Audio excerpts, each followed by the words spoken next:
my name is Sophia and I'm a rising junior in high school. I am a youth leader and a social media intern for this Mary Sanskriti organization.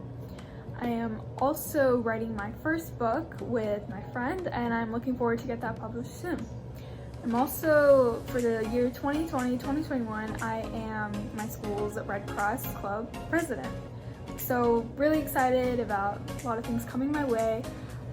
Today we're going to talk about Indian culture and how it's had its influences on the rest of the world. Quick disclaimer, in no way I am an expert or anything of the sort. I simply researched about the topic and here I am just telling you guys. So this is something that a lot of people don't know about, but apparently there's a lot of similarities between Tamil and Korean culture.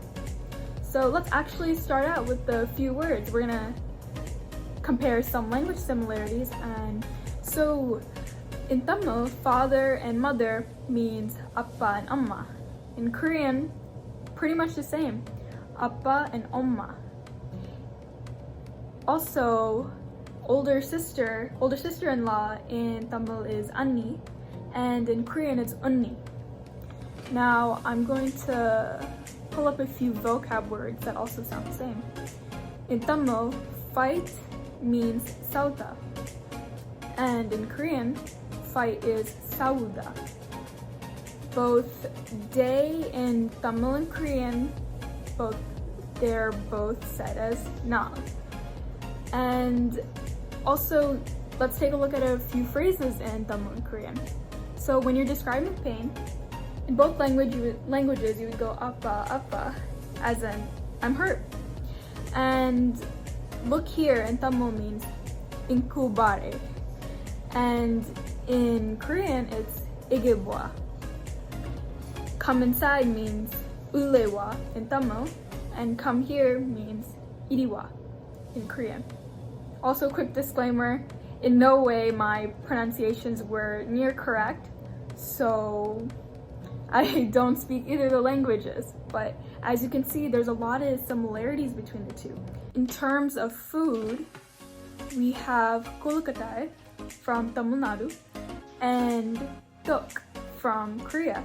So they're both like rice, it's like kind of this rice dough, and you put filling inside of it and you steam cook it. So that's what kolkatai is in Tamil Nadu. And in Korea, tok is basically that same kind of like rice dough.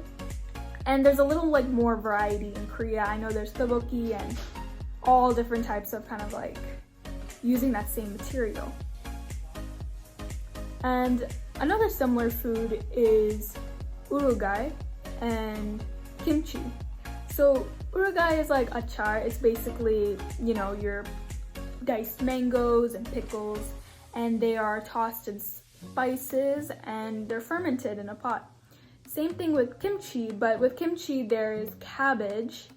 So yeah, they like basically paste the cabbage with all sorts of spices and then they ferment it. And so the way the both vegetables are made is pretty similar. Some traditionals played in both Tamil Nadu and Korea is anjangal and kongi. So both of these games are played by women and young girls, and they use 5 stones and they like balance it with their hand. Another game is Lambs and Tigers and Yutnori. And basically it's a snakes and ladders game concept. It's asymmetrical game and players have to take control and try to reach the top. So how did this happen? How could there be similarities like that? I mean, it can't be a coincidence, right? So this is where I'm gonna tell you guys a little story.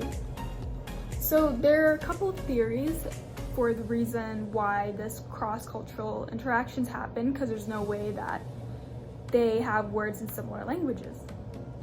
So about 1,000 years ago, an Indian princess went to Korea in 48 AD, and she married a local king named Kim Suro.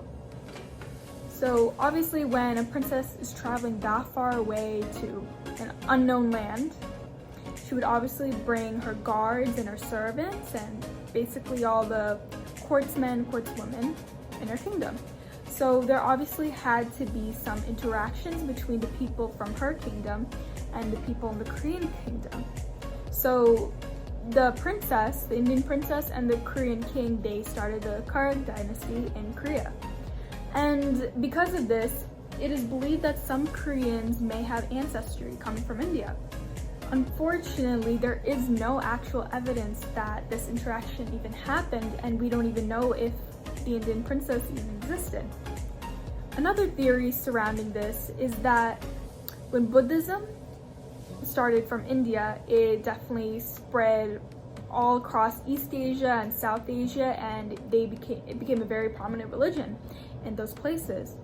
So people suspect that in Buddhism they have their own stories and cultures, and that must have been passed down. That's it for Tamil Nadu and Korea connections.